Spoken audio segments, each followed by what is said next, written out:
Thank you. Glad to be here this morning. I want to start off by recognizing two of my team in the room. Back here, wave your hand, Councilman Maceo Mahoney.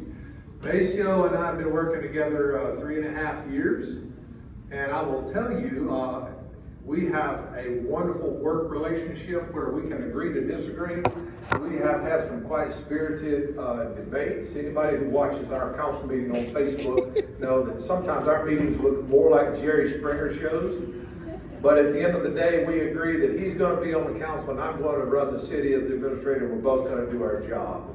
I'm thrilled to have right here this lovely lady right in the front. She is our rock star, Jocelyn Torres. Wave your arm. Jocelyn, we stole Jocelyn from Gwinnett County.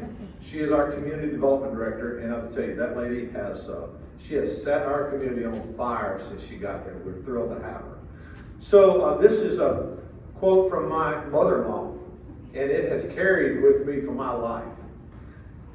Maggie came from the Great Depression era, and she came from nothing. Dirt poor, as they would say, didn't have, you know what, to pee in and a window to throw it out of, right? And so poor. But she said there's no shame in being poor, but there is no excuse for being trashy. I take that as a personal lifestyle for me. My wife and I, we've been accused at times when we've sold homes and they show our home, they say, has anybody ever actually lived in this house? We keep a very neat house at all times. But it's a mindset that to me translates into the community.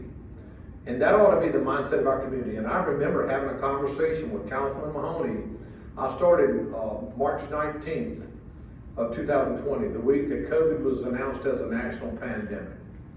And we sat down together and we began to talk about what are we going to do together while the president and the governor in the world was telling us close the doors, send everybody home. We were trying to figure out, no, how do we keep the doors open and keep everybody employed?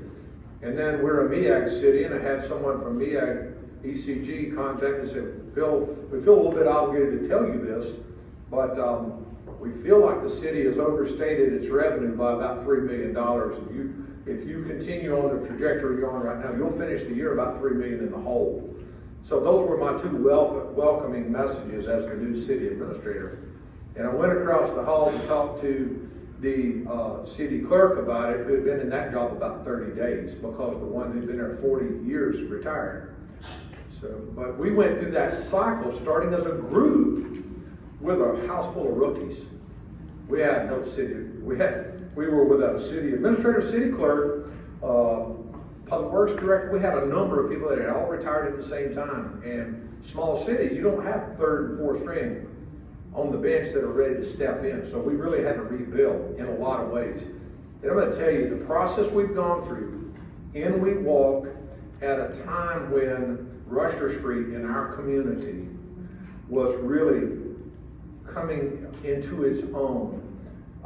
I spoke with Glenn, and I would love to have been there. Glenn remembers nearly 20 years ago coming to the city of Washington and seeing Rusher Street, a dilapidated, blighted neighborhood area, that way back in the day, Councilman Mahoney has told me that his grandfather at one time owned, I think, 75 rental properties. When the grandfather had passed, some of these things get tied up in heir properties. You've all heard these arguments. Nobody wants to pay the taxes. Things spiral downward, and then suddenly there's this blighted area that nobody wants to claim ownership of, but the city needs to do something with, right? So there we have it, just like that.